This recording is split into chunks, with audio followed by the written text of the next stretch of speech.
So I played this against the Grandmaster Matulovic. Unfortunately, he passed away some years ago. This was played in the year 2004, if I remember well.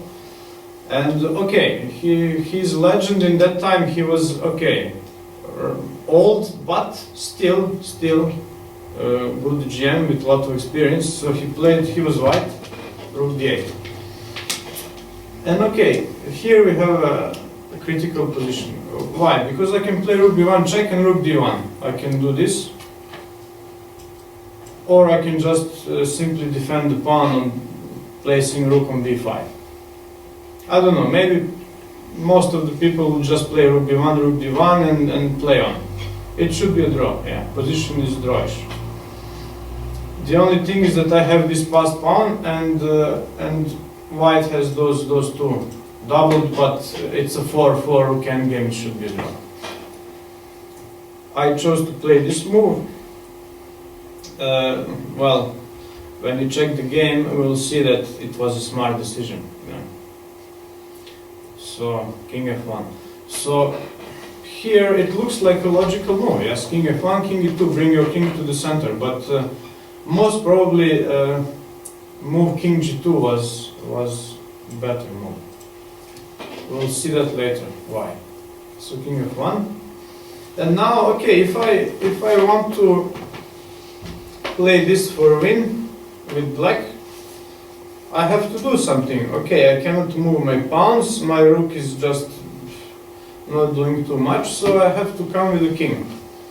And with king on e5 or e4 or d4, something like that. So I have to reach those squares with my king and then start making some threats or pushing the pawns, yes? So I just try, yeah, first this, then.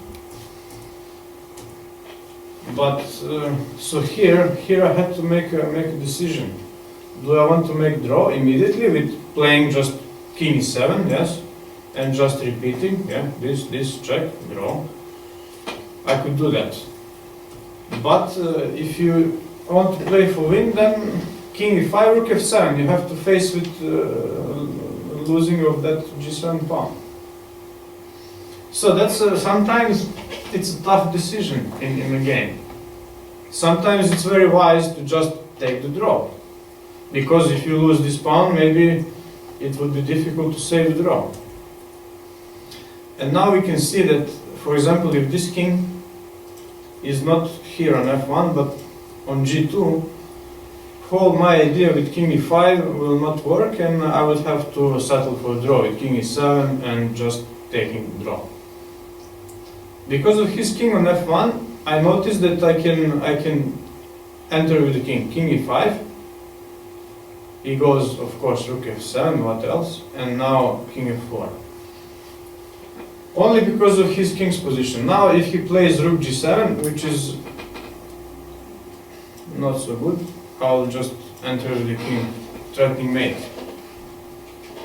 And quite soon I will have two passed pawns. I will take on f2, and it should be winning for black. I can show if you want a few more moves. So it's a mate threat. Maybe he should just play that. Check. And probably something like this. He might push, yes, he might push this pawn, but then there is check, and even king g3 is possible, but this should be enough. And now I will just push this pawn. And black is winning. So what white can do? Pawn is hanging, f7, d4. He can resign. d3, d2 comes and it's queen. If he wants to do something, he will have to give up this f-pawn, which is not doing anything. Other idea would be just to play this, but then it's also not useful. He's lost. Okay, e1? Okay, let's see. So here king e1. It's almost the same, but let's check this. And probably again one more check. Where do you want to? c3. Okay, and then take.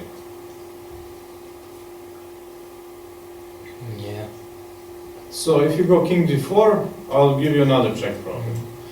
And then enter king e3 and everything is the same. Or maybe even I'll push e3, e2 very quickly. If you go here, e3 and I change my mind somehow.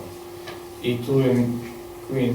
Or if you want to push, now it's even worse because now I'm threatening d4 with check and it's even worse for white. Yes, so white is lost. So only one small detail because of his bad king position. Who would say that? let's be honest. In this position, that king f1 is a bad move.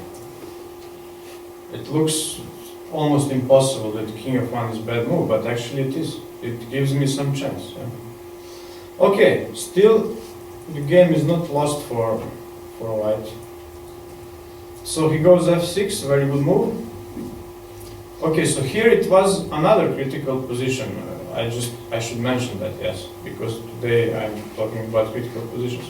Rook g7, king f3, he's losing. f6, and now he has strong threats. And if I take, again now I have a critical position. I'm playing with black, and now I can take, or I can play g6 or g5. So possible change of the pawns. Exchange, yes. So if I take, okay, I can just settle for a simple play. And rook d6, okay, it's a draw. We can shake hands very soon. He will play king g2 now, and okay, it should be a draw. No chance to do something. Or I can try to play g6 or g5 and still play for win. That's risky because you see his pawn is very dangerous here. So if you play a game and you have a position like this, you have to calculate. If you don't calculate, you might end up in some bad position. So if you are not sure what's going on, you should just settle for draw. But I think I calculated, maybe g6 is even slightly better move. We will see later why. But okay, I played g5, still threatening this. Okay, now he goes rook e7. Maybe this move was slightly better, rook d7. And probably this would save the draw for white. Okay, so rook e7, but I understand why he played this. This is a normal reaction when you have such pass pawn. He wants to push, and then if you come rook b8, he will go rook e8, and he's winning. So he makes this threat like 2 moves in advance. He's letting me know that he has this f7 and rook e8 threat. Okay, so king f3, of course, I cannot resist to play that. And again, if he goes king g1, he will lose the game somehow. Check, check, take on f2, and he's lost. And now, king e1 is probably more or less the same. It's not the same, yeah. So this was in the game. Now, just a moment, king g1, check. And this, yeah, this was possible. It doesn't have any checks. But this is totally crazy to calculate. And it should be a draw, yeah. But for example, in this position, yes, I'm not sure how much time he had left.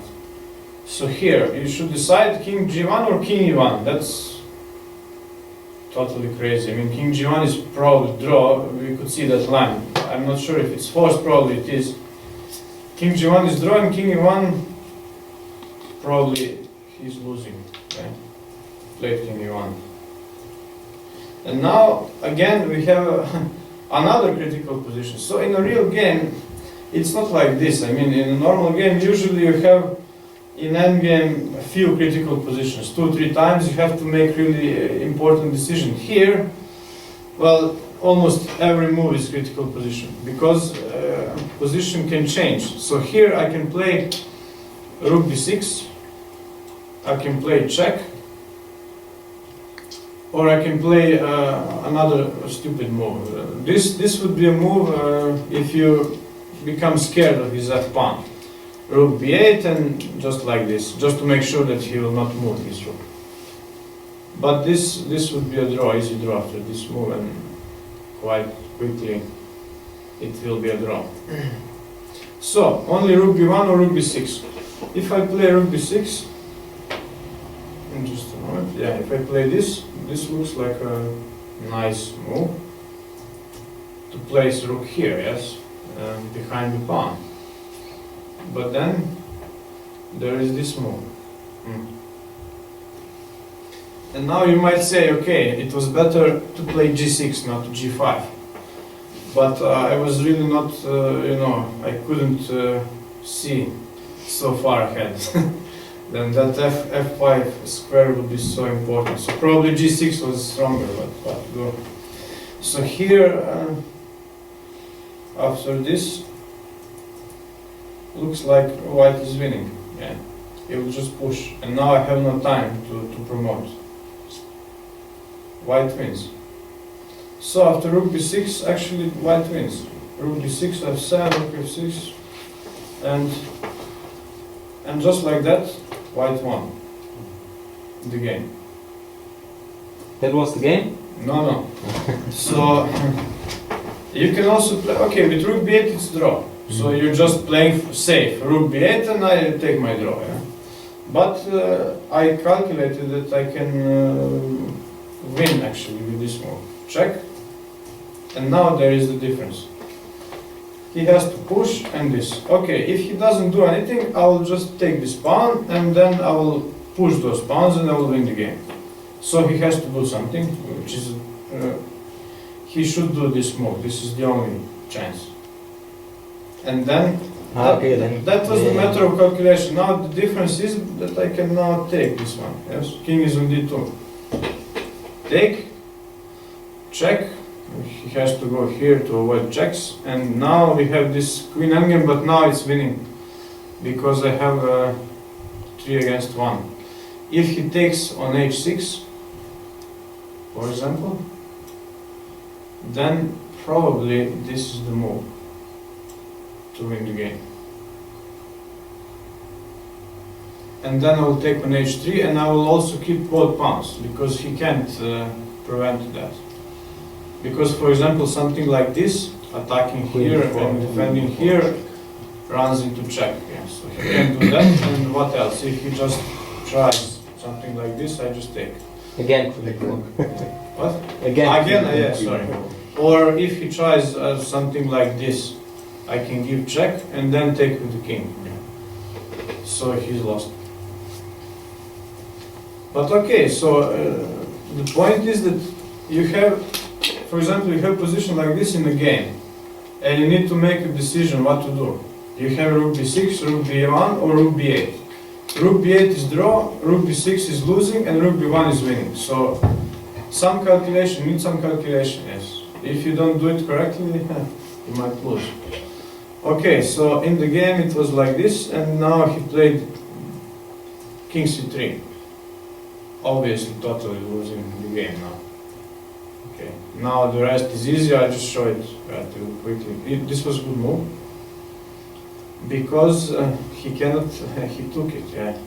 If he doesn't, there is e2, e2 and he's lost.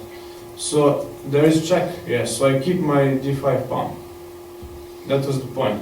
Also some other moves win, probably I can just play king f3, for example. Not to, if it's too complicated to play e3, just this move and then push. Should be winning. But e3 was the best, yeah. This, he takes check, he can't go, he cannot go forward, and now I take, and now he's lost. I think he's totally lost even without this pawn. Even without this pawn. Because I will just take those two. He cannot defend them. His king is too weak. Rook f3 is the threat, and he can't do anything. If we imagine that there is no d5 pawn, for example this, then some check, and take. And then I'll also take this one with the king, so he can survive this. Okay, so in the game, let's just finish this quickly. This takes, okay, so he's lost. He plays until the end. Okay, now we are entering Lucena position, building bridge. Okay. Okay, so now he resigns.